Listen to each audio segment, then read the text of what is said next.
Қыс мезгілі қазақстандық футбол үшін бір тыныштық уақыты сияқты көрінсе де, жанкүйерлер ұйықтамайды. Жанкүйерлер елегізіп күтеді жүрді. Өйткені олардың сүйікті командасы дәл осы уақытта құрам жасақтап, алыс жақын шетелдерге оқу жаттығу жиындарына барып, жаңа маусымға қызу дайындыққа кірісіп кетеді. Бапкерлер ауысады, футболшылар арғы бергі көшке ілеседі.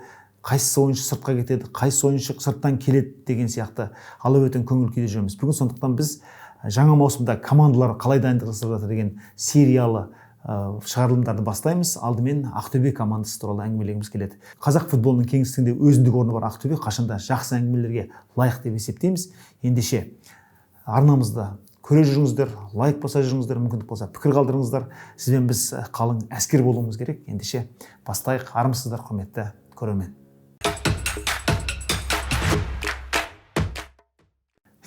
Ақтөбе командасы өткен маусымда 3-ші орында аяқтады. Одан бір маусым бұрын, яғни 2022 жылы команда күміс жүлде иеленгенде, енді Андрей Карпович чемпиондыққа жетелеп шығатын шығар деген бір іштей сенім болған еді. Бірақ өткен маусымның ортасынан бастап бұл сенім ақырындап жоғала бастады. Оның түрлі себебі барын жанкүйерлер өте жақсы біледі. Команда қаласа да қаламаса да басшылық тарапынан бір алмағайып кезеңге тап болды. Енді атын атап түсін түстеудің қажеті жоқ. Ресейден келген мамандар келді.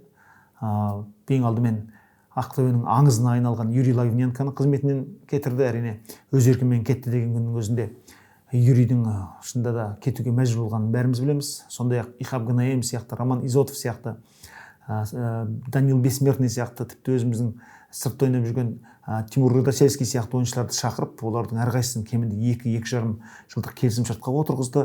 Мұның бәрінің арты қандай болғанын жақсы білесіздер.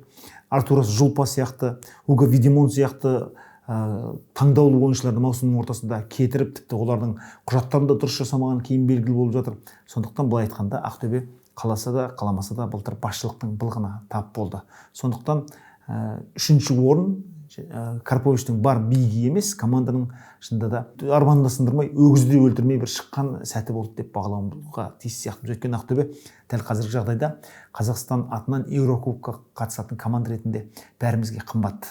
Өйткені Қазақстан, өздеріңіз жақсы білесіздер, соңғы УЕФА коэффициентінде кәдімгідей баяғы 24-ші орындар тіпті армандайтын болдық, қазір тіпті 37-38-ші орындарға шегініп кетті. Сондықтан әрбір команданың Еурокубоктарға мықты болып қосылғаны бізге өте қажет. Ақтөбе де осы қатарда. Сондықтан да міне осындай себептерден де біз Ақтөбе қалай дайындалып жатыр жаңа маусымға. Бапкер ауыстырды, ойыншыларын ауыстырып жатыр. Ендігі жағдай қалай болады? Облыс әкімі ауысқанда Ақтөбеге деген ықыласы төмендеп қалмай ма деген сұрақтарға жауап іздедік. Және сол сұрақтарға жауабымыз бірте-бірте тұлғаланып белгілі болып келе жатқан сияқты. Ендеше Ақтөбе жаңа маусымға осы команданың қазіргі басшысы Азамат Шайхымыз айтқандай, чемпиондықтан басқа мәселені ойламай кірісетін сияқты. Бұл өте жақсы нәрсе. Қалай дегенде де өздеріңіз жақсы білесіздер. Қазақстанда бір команда бір жалт ете қалса, екінші, үшінші жылдары тіпті сол жалт еткеннің инерциясынан қарызға батып, біраз уақыт еңсе көтере алмай жүретінін білесіздер. Ақтөбе, шүкір деп айтайық, мұндай қатарда емес. Сондықтан командаға жаңа спорттық директор келіп жатыр. Юрий Лагвиненко қызметке қайта алынғаннан бөлек тағы да қызмет өсіп қазір төрағаның орынбасары болып жатыр. Яғни былай айтқанда жаңа менеджерлік мектептен жақсы өтіп жатыр деуімізге болады. Сондықтан Ақтөбенің алдағы маусымдағы аяқ алысына біз қазірден ақ үмітпен қарап отырған сияқтымыз. Құрметті көрермен, өзіңіздің сүйікті командаңызға біздің серіктесіміз Париматч Қазақстан компаниясымен бірге жанкүйер болыңыз, ойындарын қараңыз және тамаша эмоция алыңыз. Ал осы эмоция ерекше болу үшін Париматч Қазақстан компаниясы жаңа ойыншыларға 2 бірдей бонус ұсынады. Оның алғашқысы шотты алғаш толықтырғаныңыз үшін 150 мың теңге дейін бонус ала аласыз. Екіншісі сілтеме арқылы өтіп аккаунтыңызды растағаныңыз үшін 2000 теңге қосымша фрибет ала аласыз. Сілтеме арқылы өтіңіз, аккаунтыңызды растаңыз. Сізге сәттілік тілейміз. Маусымаралық үзіліс Ақтөбе жанкүйерлері үшін аса бір жағымды жаңалықтан басталған жоқ. Команданың басшылығы өзгерген алдына Ресейден тағы бір жаңа менеджер келгені, өз алдына Доронченко деген басқа да жаңалықтар болып жатыр. Бірақ команданың серке 2 ойыншысы қайратқа ауысып кетті. Лука Гадрани және Элдер Сантана. Гадрани Тараздан Ақтөбеге келіп, бір маусымның ішінде Әлібек Қасым мен және Дмитрий Яшинмен бірге керемет үштік орталық қорғаушылар үштігін құрғанын жақсы білесіздер. Осы басқа Гадрани кетеді деп ешкім ойлаған жоқ еді. Ал Элдер Сантана болсын болмасын Ақтөбенің шабуылында негізгі күш болған еді. Кейін екінші айналым бәріне Рожеро Шина келді, бірақ Шина көбінше қапталдан шабуылда вингер қызметін атқарды да, сонда шабуылдың негізгі қара жүгін көтеру осы Сантананың мойнына артылған еді. Сондықтан екі ойыншының кетуі былай айтқанда Ақтөбенің жанкүйерлері үшін мүлде күтпеген жаңалық болған сияқты. Осы команда басшылығына кейінгі қойылған сұрақтардың ішінде осы екі ойыншы неге кетті деген сұрақ жиі көлденең тартылады және оған да жауап біркелкі. Яғни Қайрат оларға бізден гөрі жақсы келісімшарт ұсынған шығар деген дүдамал жауап қана тұрады. Бірақ енді мұның бәрінің жауабын уақыт береді әрине. Қалай дегенде де осы екі футболшы өткен жылғы Ақтөбенің негізгі тінін құраушы ойыншылар болған анық. Одан бөлек Дмитрий Яшин, жаңа біз айтып өткен ресейлік қорғаушы, Елімайға ауысты. Стас Покатилов күтпеген жерден демей-ақ қояйық, Тобылға ауысты. Сондай-ақ міне Ескендір Қыбырайдың қазір Жетісуға ауысып жатқаны белгілі болып отыр. Демек, команданың құрамында өзгеріс көп. Фредерик Ньянбоның кететіні, Милош Раичкевичтің кететіні белгілі болды. Әрине олардың қайда барған әзірше белгісіз. Раичкевич өзінің отанына оралды деген әңгіме бар.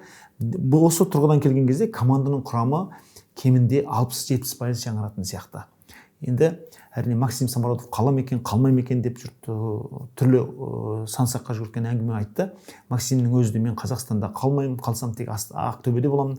Астана шақырды, бірақ оған мойын бұрмаймын, Қайратқа да бармаймын деген сияқты. Қазақстанда қандай топ клуб бар, соның бәріне бармаймын деген нәрсені шегелеп қадап айтты. Ақыр аяғында Максим Ақтөбеде қалатын болды. Енді бұл жерде бір әңгіме бар, осы 24 жылдың жазына дейін қалады екен Ақтөбеде деген сияқты, немесе маусымның соңына дейін мүмкін жалғасып қалар. Қалай дегенде де Самородов дәл қазіргі сәтте қазақ жанкүйерлеріне оның Ақтөбеде қалғаны да жаман емес.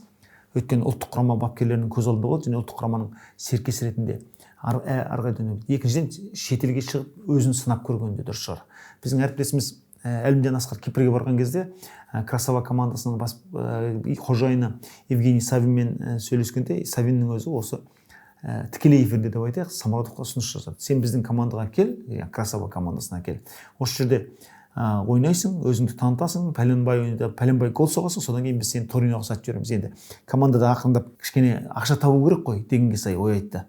Әрине мұның астарында әзіл де бар шығар кішкене, бірақ дегенмен шындықтың да ауылы қалыс емес. Өйткені дәл қазіргі уақытта Максим Самородов Еуропаның командаларының бірталай команданың қарындашының ұшында тұр. Яғни оның өткен жылы Словенияға соққан добы, Қазақстан құрамасы сапындағы жақсы ойнағаны, Солтүстік Ирландияға айбаланың сыртынан соққан добы, жалпы соңғы Словениямен ойында оң қапталдан көк түйе өтіп Рамазан Оразовқа бір емес екі тамаша пас шығарып берген, бәрі скауттардың көзінің алдында, оны ешкім таса қылмайды. Сондықтан Самородовтың Қазақстанда қалғаны Ақтөбенің жанкүйерлерінің бір терең демалуына, әрине терең жайлана демалуына жол ашқан шығар, бірақ бірте-бірте Самородовтың осы шетелге бәрібір көз тігетіні түсінікті болып тұр. Өйткені ұлттық құраманың ойыншыларының сыртта ойнағаны бізге де қандай пайда екенін көрдік. Және осы жерде бір қазақ жанкүйерлерінің керемет жақсы қасиетін айтып өткім келеді. Енді әрине чемпионатта Ақтөбе, Астана, Қайрат, Ордабасы, Тобыл деп бөлінеміз, Қайсар деп бөлінеміз. Еурокубок ойындарына кеткенде біз бәріміз жұмылған жұдырықпыз. Ол Ақтөбе ме, ол Қайрат, ол Астана ма, бәріміздің жолымыз осы командалардың жүрісіне, яғни Еурокубоктағы аяқ алысына тігіледі. Сондықтан да бізге қай команда мықты болғаны керек. Самородов биыл Ақтөбеде ойнаса тағы да ашыла түседі деп ойлаймыз. Өткен маусымда Самородов өте жақсы бастаған болатын, Словенияның қақпасына, Облактың қақпасына гол соққаны өз алдына. Алғашқы 4-5 ойында 4 гол соғып тастады. Бұдан мен енді өзім статистиканы жақсы көретін адам ретінде Самородов осы қарқыннан танбаса, әй шіркін-ай, биыл кем дегенде 12-13 гол соғатын шығар деген бір ой болды. Бірақ Самородов 4 голмен тоқтап қалды да, тек маусымның соңына қарай 1 гол соқты, яғни чемпионатта 5 гол соқты. Кубокта 2 гол соқты Қазақстан кубогында және Еурокубокта өзінің алғашқы 2 голын соқты. Бұл айтқанда 5 гол чемпионатта, 2 гол Еурокубокта, 2 гол ұлттық құрамада. Бұл өте жаман көрсеткіш емес. Бұған бұрын соңды Максим Самородов мұндай көрсеткішке жетіп көрген емес. Демек, оның вингер ретінде ойнаса да кәдімгі мергендік қыры ашылып келе жатыр деген сөз. Оның үстіне Элдер Сантана, Андреа Филиппович, Бауыржан Байтана сияқты мықты әріптестермен ойнаған кезде ол пасты да мезгілімен алады, өзі де мықты пас береді. Сондай бір жақсы кәдімгі өзінің позициясына сай тынысы ашылады деп ойлаймын. Сондықтан Максим Самородовтың былайша айтқанда жарты маусымға болса да әзірге Ақтөбеде қалуы қазақ футболы үшін және қазақ футболының статистикасы үшін де жаман болмайды деп ойлаймыз. Әрине Стас Покатиловтың кетуі екідай ойға қалдырды. Ең бастысы осы Стас Покатиловтан бұрын Андрей Карповичтің маусым соңында кететіні бәрібір белгілі болып тұрды. Бұл жерде Ақтөбенің командалық басшылығы өзгере ме, өзгермей ме, кім спорттық директор болады, кім тағы басқа болады деген сияқты мәселелерден бұрын Карповичтің өзі кететінін алдын ала сездіре бастады. Яғни былай айтқанда оның Ақтөбедегі миссиясы аяқталды. Және ол құр кетпей Елімайға Рожер Шино мен Дмитрий Яшинді де ала кеткен кездейсоқ емес. Яғни өзіне ұнайтын, мүмкіндігін жақсы білетін ойыншыларды ол ерте кетті. Ал осы тұста Ақтөбеге кім бас бапкер болады екен деген сұрақтың күн тәртібіне өте өткір болып шыққаны шындық. Тіпті Ақтөбеге Қазақстан футбол федерациясының президенті Әділет Барменқұловпен бірге барған кезде ұлттық құраманың бас бапкері Магомед Әдиевке де ұсыныс тасталды. Бірақ Әдиев мен Қазақстан мен Грекия ойыны өтпестен жатып ешқандай клубтық команданың тізгінін ұстамаймын деді. Өйткені оған Ресейден де түрлі ұсыныстар түскен болатын. Сондықтан бұл адамның кандидатурасы, яғни Мұсауұлының кандидатурасы өзінен өзі қарастырылмай қалғаны түсінікті. Одан бөлек тағы біраз адамдардың аты аталды. Нәтижесінде Дмитрий Парфеновқа сол маманның кандидатурасына тоқталды Ақтөбенің басшылығы. Былай қарасаңыз, енді Дмитрий Парфенов жақсы ойыншы болды, оны жақсы білеміз. Кәдімгі Қапталдағы мықты қорғаушы ретінде жақсы көзге түскен анық. Кейін маман ретінде де жаман жетістіктер жеткен жоқ. Тосно командасымен, ешкім білмейтін командамен Ресейдің кубогын жеңіп алды. Егер қателеспесек, Родина командасын жаттықтырып жүрді соңғы кездері. Яғни сол кездегі Спартакта мықты ойнаған буынның ішінен жақсы бапкер болып қалыптасқан санаулы маманның бірі болды. Ал енді осы Парфеновты жақсы білетін адамдар ол көбінше қорғанысқа сүйеніп ойнайды дегендей ой айтады. Ал біз білетін Ақтөбе болса, қорғаныстан гөрі шабуылдап ойнаған жақсы көреді. Тіпті осы әлеуметтік желілерде берген жауабында Азамат Шайқы, яғни Ақтөбенің басшысы, Парфеновке біз командалық ойында шабуылдайтын командалық ойынды қоя алатын үшін тоқталдық деген ой айтты. Мүмкін шында да солай шығар. Мүмкін біздің ойымыз қате шығар. Шында да Парфенов командаға бір жақсы, былай айтқанда, шабуылдайтын ойын өрнегін қоятын шығар. Енді Элдер Сантана кетті, Шина кетті. Яғни былай айтқанда шабуылдайтын позицияда ойыншылардың көпшілігі ауысып жатыр. Бұндай тұрғыда шында да Ақтөбе Парфеновтың жетекшілігімен қандай ойын көрсететініне біз ерекше назар аударамыз. Содан кейін тоқтайтын әңгіменің бір жаңа Покатилов жайлы. Бұл жерде Покатиловты Ақтөбенің 2023 жылы маусымда аяқтағаннан шетелге, әсіресе Ресейге кетуі мүмкін деген сөз шықты. Бірақ кейін тобылға ауысқаннан кейін барып Покатиловтың өзі мен Ақтөбеден соңғы сәтке дейін жаңа келісімшарт күттім, үндемеген соң кеттім деді.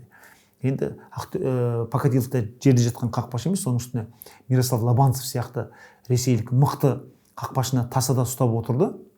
Өзінің тасасында көлеңкесінде ұстап отырды. Сондықтан оның тобылға кетуі, яғни Ақтөбенің тікелей бәсекелестікке кетуінің өзінде біраз әңгіме. Бірақ Ақтөбе бұл тұрғыдан келгенде өте жақсы жүріс жасады. Қазақстан ұлттық құрамасының қақпашысы Игорь Шацкийді шақырды, және Шацкийді ғана емес, оның жаттықтырушысы, ұлттық құрамадағы да жаттықтырушысы Ситалоны қоса шақырып отыр. Демек, бұл жұп Ақтөбеде де енді жақсы еңбектенеді деген сөз. Енді былай айтқанда, Игорь Шацкийдің бірінші нөмірлі қақпашы болатыны күмән тудырмайды. Арқасындағы нөмір 30-шы болғанмен қақпада өзі тұратыны күмән тудырмайды. Өйткені бірінші нөмірлі қақпашы болып Игорь Трофимец келді. Ол енді Ақсуда ойнады, оның алдында Шахтерде ойнады. Ақтөбенің өз футболының түлегі, былай айтқанда, Шацкийдің ізбасары, дублері болатыны анық. Қос Игорьдің ойыны Ақтөбенің Қазақстан чемпионатында да, сондай-ақ Еурокубоктарда да ойынына көлеңке түсірмейді деп сенеміз. Кеткен ойыншылардың ішінде әрине біразына осылай тоқталып өттік. Енді бұл жерде команда Даниил Пенчиковпен, сондай-ақ Уго Видимонмен, сондай-ақ жаңа біз айтып өткен Артур Шулпамен мәселелерін осы уақытта дейін шешіп үлгерген шығар. Өйткені бұрынғы басшылық Даниил Пенчиков жарақат алып қалған кезде оған былай айтқанда адамшылық көзқараспен қарамаған туралы сан саққа жүгірген әңгіме айтты.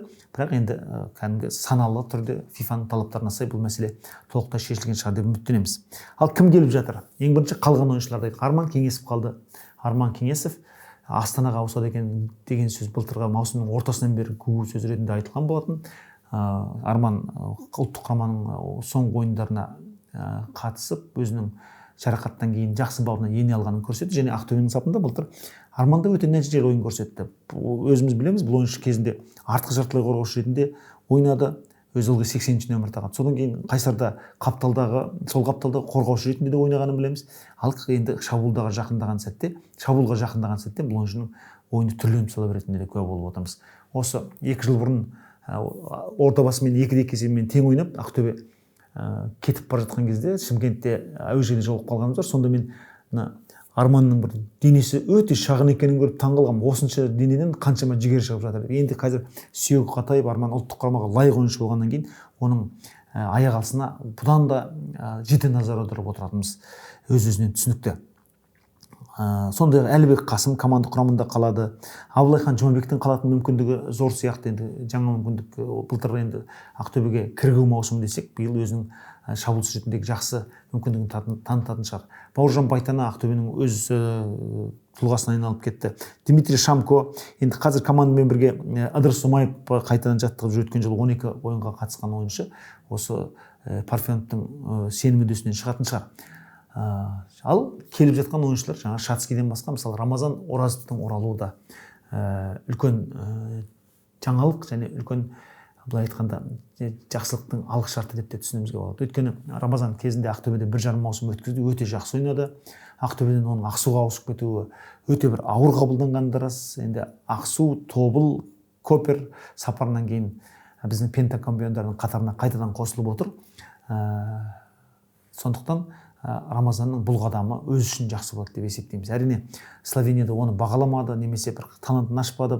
Көперде бапкерден бапкер ауысып, оның жақсы жалпы бір өзін көрсетуіне мүмкіндік бермеді деп түрлі сансаққа жүгірте беруімізге болатын еді. Бірақ негізі Ақтөбеде бұрын қалай ойнаса, енді сақа жасқа келгенде, жігіт жасына келгенде Рамазан одан ары бір ашылып өнер көрсетеді деп сенеміз. Шетелдік ойыншылардан Ақтөбенің қазір қандай ойыншыларды алатыны әлі де талқыланып жатыр. Енді бұның бәрі қазіргі неге орай оқу-жаттығу жиындарының жаңадан басталғанына орай әлі де пысықталатын нәрсе. Габи Кики деген ойыншы Тобылға барады екен деген сөз шыққан. Міне қазір біз осы хабарға дайындалып отырған кезімізде оның Ақтөбеге ауысатыны туралы белгілі болып жатыр. Енді мұндай ойыншылардың жерде жатпайтыны белгілі ғой. Және ол үлкен айлыққа келе жатыр екен деген нақты кейбір ақпарат құралдарында нақты оның айлығының көлемі де көрсетіліп жатыр екен. Енді кім біледі? Өздеріңіз білесіздер, биыл Қазақстан премьер лигасында легионерлердің лимиті алынып тасталды. Сондықтан олар әрбір легионер келген кезде оларға негізгі құрамдағы орын дайын деп айтпаспыз, бірақ дегенмен осындай мықты ойыншылардың, мықты футболшылардың шеттен келгені жаман болмайтын еді. Кезіндегі Ақтөбеде осы Александр Гейнрихтан бастап, Сергей Рогачевтан бастап мықты легионерлер ойнаған есімізде. Енді солардың қатарына кейінгі келіп жатқан ойыншылар да қосылып жатса, ешкім артық демес еді. Содан кейінгі бір мәселе, енді ерекше айтып өтетін мәселе, Ақтөбенің жанкүйерлері. Ақтөбе қай қалада ойнап жатса да, Ақтөбенің жанкүйерлері құдды бір сол қала Ақтөбенің өзінің қаласы сияқты керемет жанкүйерлік етеді. Тіпті орталық стадионда ақтөбелік жанкүйерлердің дауысы қайраттық жанкүйерлерді басып кететін жағдайларды көріп кішкене таңғалған сәттеріміз болған. Ақтөбенің ойынын Астана аренада тамашалап көрдік. Сонда да тіпті сондай жағдайлар болды. Сондықтан осы 13-ші сектордың басқа да жанкүйерлердің Ақтөбенің тыныс-тіршілігіне алаңдап, былай айтқанда команданың бұрынғы және қазіргі басшылығына талап қоя алатынын да қуантады.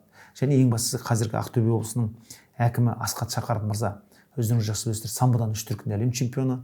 2001 жылы дзюдодан алғаш рет қазақ жастары арасында әлем чемпионының қола жүлдесін иеленген. Сондықтан спорттың не екенін біледі. Және осы ел басқару ісінде алдымен аудандарды басқарып, одан Ақтөбе қаласын басқарып, Астанада қызмет істеп, талай өткірліктен өтті. Сондықтан бұл азамат жалпы Ақтөбе жанкүйерлерінің жан түкпірінде қандай аңсар, қандай қалау барын жақсы түсінеді деп ойлаймыз. Ең бастысы Ақтөбе жанкүйерлерінің қалайтын әріне жаңа стадион. Өйткені Қобыланды Батыр атындағы стадионға қазір жанкүйер аузы мұрнынан шығады болады. Өткен жылғы маусымда Ордабасының өз алаңында өткізген 13 матчына да 12 мыңнан 13 мыңнан алған кем келмепті. Тіпті кейбір матчтарда Қазақстан кубогының бір матчында Ордабасының стадионына, Қажымұқан стадионына 24 мың адам жиналып, бұрын соңды Қазақстанда болмаған рекорд тіркеді. Ал егер Қобыланды Батыр стадионы кең болатын болса, 12 мыңнан астам адамды қабылдай алатын болса, бұл рекорд баяғыда жаңарып кететін еді. Өйткені әр ойын сайын Ақтөбенің ойынына кем дегенде 40-50 мың, тіпті кей сәттерде 70 мыңға дейін тапсырыс түскенінде құлағымыз шалып жүр. Демек, Ақтөбе өте футбол қаласы. Футболдың кәдімгі былай айтқан кезде ыстық суығын түгел сезінетін қала. Сондықтан осы Ақтөбе облысының әкімі Асхат Шақаров мырза қазір жаңа жерден, жаңа орыннан жаңа стадион салу мәселесін қатты қолға алып жатыр деп естідік. Және бұл әншейін бір өсек сөз емес, кәдімгі іске асырылатын шаруа болатын сияқты. Өйткені Ақтөбе бұл стадионға әбден лайық. Қалай дегенде де бізде шынында да елімізге келген легионерлердің барлығы да Қазақстанда футбол деңгейі жақсы, бірақ инфрақұрылым іске алғысыз дегенді жиі айтып кетеді. Бір әйтеуір саусағымызды бүгіп санайтын 3 стадионымыз бар. Оның өзі біреуі жөндеуге кетті биыл. Сонда былай айтқанда Алматының орталық стадионы мен Түркістандағы Түркістан аренаны ғана, онда да Түркістан арена жасалып қайта жөндеуден өтіп бітсе ғана санатқа қосымыз қалады. Басқасының барлығы былай айтқанда КСРО-ның мұрасы бізге.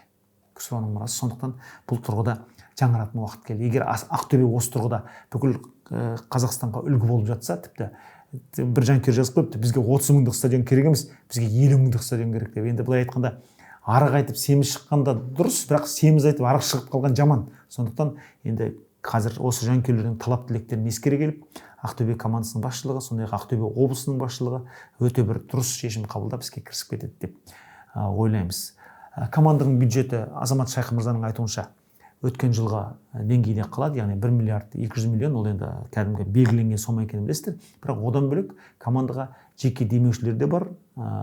Және команда биыл Ақтөбе футзал командасында да жеке жақсы бюджет белгілеп отырған сияқты. Сондықтан әрине инфрақұрылым мәселесінде де жалпы өзінің тарам-тарам жастар командасы, сондай-ақ жаңа футзал командасы деген өзінің тармақтарына да бір жақсы жағдай тудыра алатын болса, онда Ақтөбе былай айтқанда бір жақсы футбол индустриясына, жергілікті жердегі футбол индустриясына айнала алады деп сенеміз.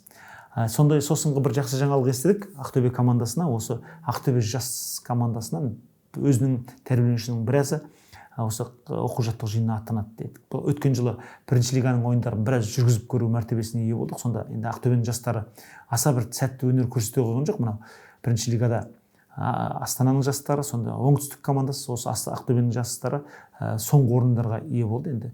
Сондықтан, бірақ оның ішінде мысалы Ислам Аманғали сияқты, Диас Андырмаш сияқты бұрыннан айтылып жүрген ойыншылардан бөлек, мысалы бір жақсы мысалы Ғабдырахманов сияқты ойыншы бар, Мәмбетжанов сияқты жақсы қақпашы бар, яғни қазір есіме түскені бар, түспегені бар. Сондықтан осы жігіттердің де барлығы енді шынында да жергілікті таланттар ретінде ілініп жатса өте жақсы болатын еді. Оның үстіне жергілікті әбден өзінің футболға мойындатқан ойыншы ретінде Бағдат Қайраттың оралуы да тобылдан өте жақсы әсер қалдырады.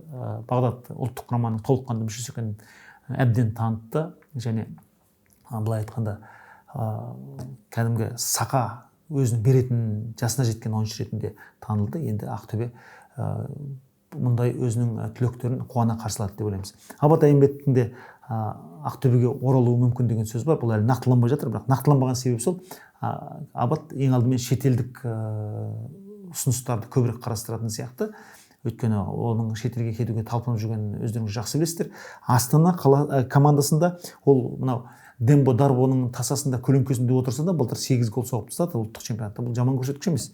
Әрине Абаттың ұлттық құраманың сапында ерлік жасап, Солтүстік Ирландияға ойында жеңіс әкелген, Даниямен ойында жеңіс әкелген, соңғы ойындардың бірінде Сан-Мариноға пенальтиде өте сенімді соққанын ұмытқаным жоқ. Демек, бұл ойыншы өзін шабуылшы ретінде енді шетелге де танытуға әбден құқығы бар деп есептейміз.